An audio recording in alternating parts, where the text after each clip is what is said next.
అక్కడ వాదనలు కూడా ముగిశాయి. ఆ తర్వాత తీర్పు రిజర్వ్ చేశారు. మొత్తంగా ఏం జరిగింది దానికి సంబంధించి అప్డేట్స్ మా క్రైమ్ కరెస్పాండెంట్ ప్రవీణ్ లైవ్ ద్వారా అందిస్తారు. ప్రవీణ్, మొత్తంగా ఇవాళ కోర్టులో వాదనలు ముగిసినట్లుగా తెలుస్తూ ఉంది. ఒకవైపు అవినాష్ రెడ్డి బెయిల్ పిటిషన్ను అంటే అవినాష్ రెడ్డి బెయిల్ను రద్దు చేయాలంటూ దస్తగిరి పిటిషన్ వేసినట్లుగా తెలుస్తూ ఉంది. అలాగే వారికి రక్షణ కల్పించాలంటూ కూడా హైకోర్టులో మరో పిటిషన్ దస్తగిరి దాఖలు చేశారు కదా. ఏంటి మొత్తంగా ఇవాల్టి? ఈరోజు సిబిఐ కోర్టులో 4 అంశాలు ప్రస్తావన చేయడం జరిగింది. ముఖ్యంగా ఇందులో ఏంటంటే వివేక హత్య కేసుకు సంబంధించి ట్రయల్స్ కొనసాగుతున్నటువంటి నేపథ్యంలో ఈరోజు వ్యక్తిగతంగా ఎంపీ అవినాష్ రెడ్డి విచారణకు హాజరయ్యాడు. అప్రూవర్గా మారినటువంటి దస్తగిరి కూడా వ్యక్తిగతంగా విచారణకు హాజరయ్యాడు.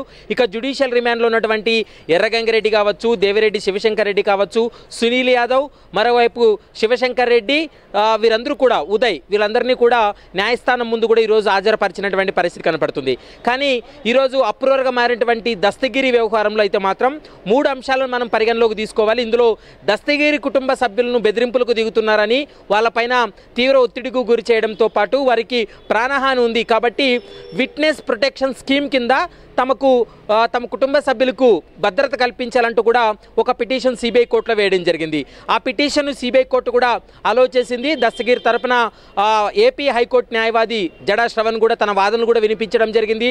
ఎందుకంటే శివరాత్రి రోజు భారతి కావచ్చు, ఏపీ సీఎం జగన్మోహన్ రెడ్డి, అవినాష్ రెడ్డి, మరోవైపు చైతన్యారెడ్డికి సంబంధించినటువంటి అనుచరులు దస్తగిరి తండ్రి పైన దాడి చేయడం, విచక్షణ రహితంగా కొట్టడం వల్ల తన కుటుంబ సభ్యులకు కూడా ప్రాణహాని ఉంది కాబట్టి సిబిఐ అధికారులకు మీరు డైరెక్షన్స్ ఇవ్వండి అంటూ కూడా జడా శ్రవణ్ తన వాదనలు కూడా వినిపించడం జరిగింది.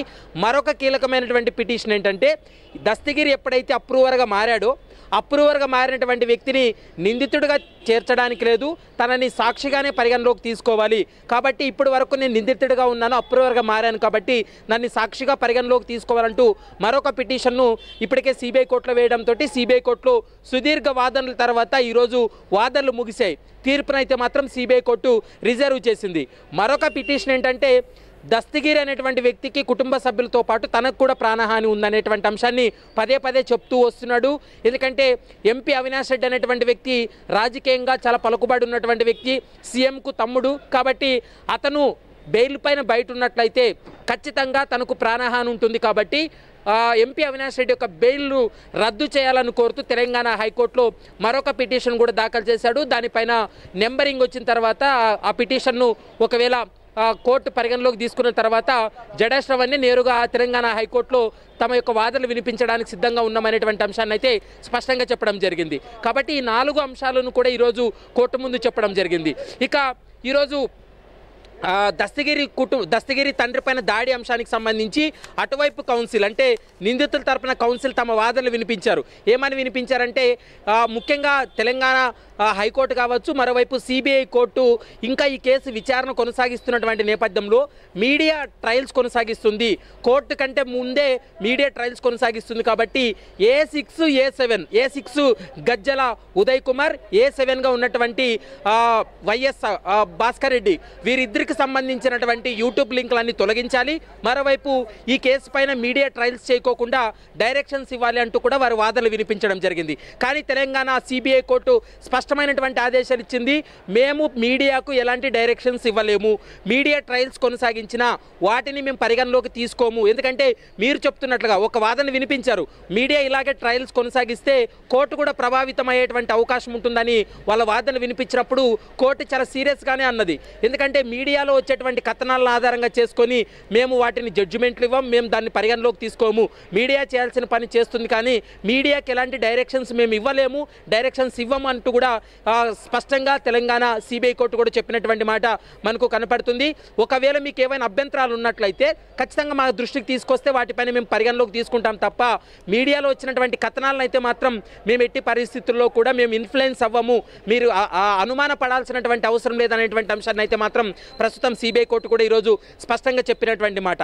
కాబట్టి 1-2 రోజుల్లో ఈ కేసుకు సంబంధించి మరికొన్ని కీలక పరిణామాలు చోటు చేసుకునేటువంటి అవకాశం ఉంటుంది.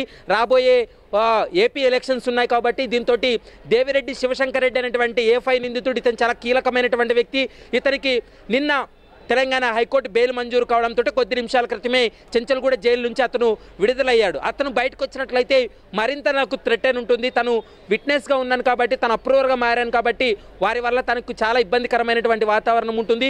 ఊర్లో కూడా నేను తిరిగేటువంటి పరిస్థితి లేదు కాబట్టి బెయిల్ను ఖచ్చితంగా అవినాష్ రెడ్డికి బెయిల్ను రద్దు చేయాలంటూ కూడా పదే పదే తన పిటిషన్లో కూడా దస్తగిరి పేర్కొన్నాడు. కాబట్టి మరి తెలంగాణ హైకోర్టు ఎలాంటి నిర్ణయం తీసుకోబోతుంది అనేది మాత్రం చెప్పాలి.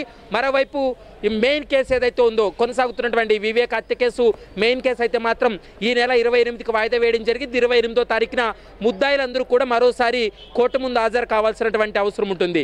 ఇక తనను సాక్షిగా పరిగణలోకి తీసుకోవాలి, నిందితుడిగా కాదన్నటువంటి ఏదైతే పిటిషన్ ఉందో ఆ పిటిషన్కు వాదనలు ముగిశాయి.